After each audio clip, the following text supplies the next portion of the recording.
All right. Hey, this is week 3.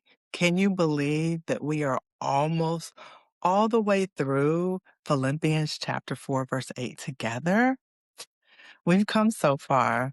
I want to start today with a question. And I want you to actually think about this before we move on. If someone could see your thought life, not your actions, not your words, but the actual inside of your mind, would you be comfortable with what they saw? Just a question. Now, I'm not asking that to shame you.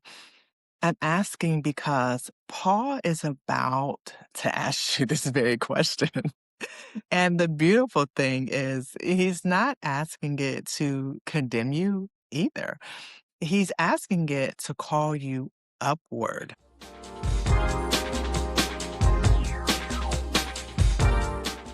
So let's catch up. For anyone who's just joining us, we are 3 weeks into Think on These Things series, which is based on Philippians chapter 4, verse 8, and I'm reading from the Amplified Version. Paul gives us specific lists of what to fill our minds with. And we've been walking through it phrase by phrase. So week 1 was whatever is true and honorable, the foundation. Truth according to the word, not according to our fears. And we talked about a standard of dignity for our mind. Now, in week 2, we talked about whatever is right, pure, and lovely. We talked about alignment with the word, um, purity as a health question, and beauty as a spiritual discipline. And it was a very powerful week. So today, we finish with some descriptors from this verse. And I want to show you how they build on top of one another. So this week's portion of our scripture says, whatever is admirable and of good repute, if there is any excellence, if there is anything worthy of praise, think continually on these things. Now that's Philippians chapter 4, verse 8 out of the Amplified Version.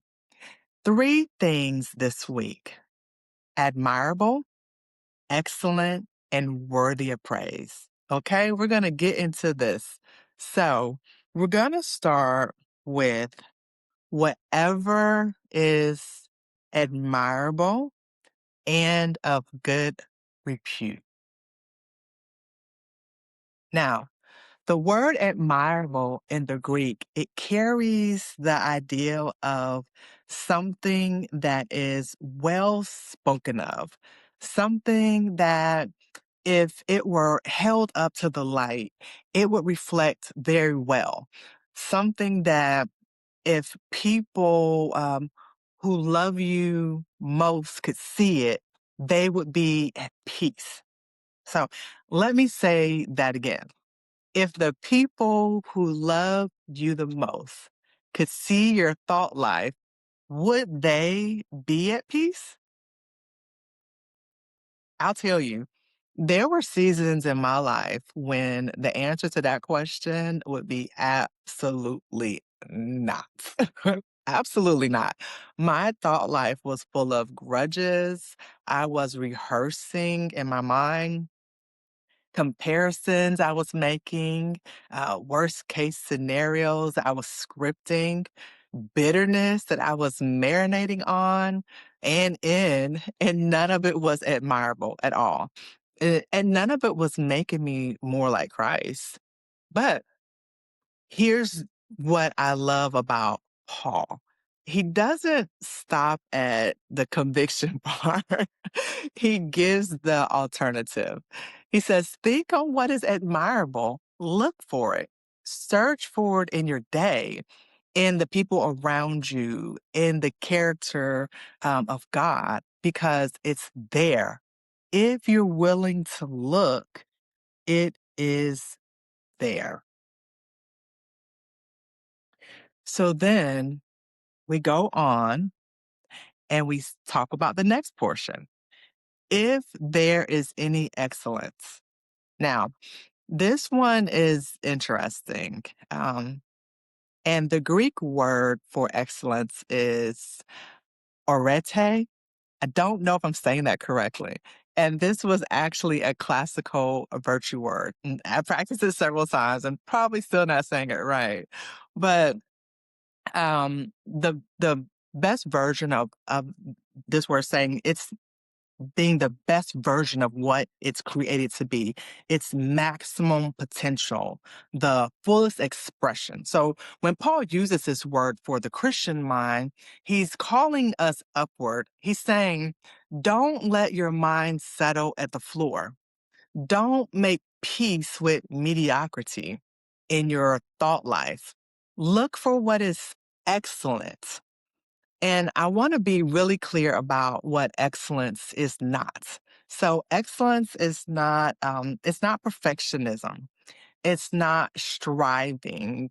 It's not the performance-based faith that exhausts so many people. Excellence in Paul's sense is leaning into the highest, truest, most beautiful version of what God has made and called. It is thinking thoughts that are worthy of the mind that Christ died to renew. And we see that in Romans 12:2. It says, do not conform to the patterns of this world, but be transformed by the renewing of your mind. That is excellence. A mind being renewed day by day into something that looks more and more like Christ. And then we have the last one. It says, if there is anything worthy of praise. Friend, this is where it all comes together because a mind anchored in praise is a mind protected, not protected from hard things, but protected in the middle of those things. And this is where Paul's context becomes so important. He's writing this letter from prison, not a metaphorical prison. He's in an actual prison. He's in actual chains. He's bound, actual walls. And yet he writes about joy and peace and right thinking as if they are not only possible, but expected. So this is not a theology of denial. This is not a toxic positivity. That is the theology of praise. Paul found something worthy of praise in every single season. He knew who was worthy, regardless of the circumstances. Here's what praise does it recalibrates your focus when your mind goes to praise, to genuine, God directed praise. It cannot simultaneously spiral. Praise interrupts the pattern. Praise resets the narrative.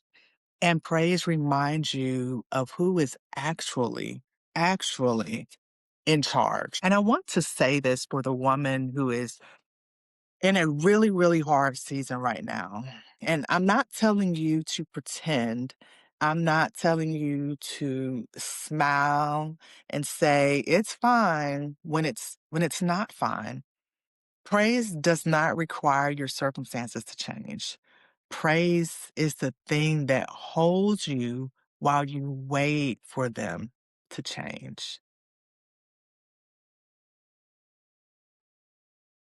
So, here's your practice for this week.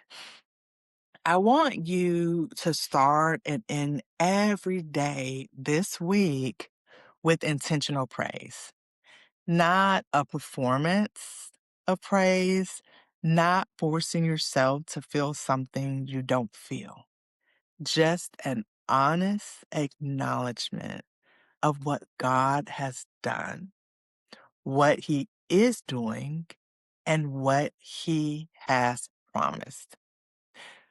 Start your morning before you pick up your phone, okay, and start scrolling. Just 60 seconds. Name three things. They don't have to be big. The breath in your lungs, the fact that His mercies are new, the truth that He is still on the throne and always will be.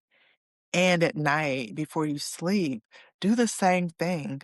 Let the last thing on your mind rest on something worthy of praise.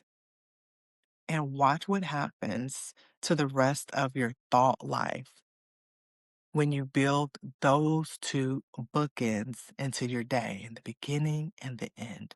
It's not magic, it's discipline meeting grace. So now we have walked through every single descriptor in Philippians chapter 4, verse 8. True, honorable, right, pure, lovely, admirable, excellent, worthy of praise. And next week is the one that we've been building toward. Because next week we get to the two words at the end of the verse that tie everything together. Two words that change the whole game. And those two words are think continually. See, knowing what to think about is only part of it. The other part is the posture, the practice of returning to these things again and again and again and again. And that's what we're going to talk about. I believe it's going to be the most practical and freeing week of this whole series. So I want to make sure you don't miss it. So be sure to subscribe to this channel so that you get notifications when new videos come out, and I will see you next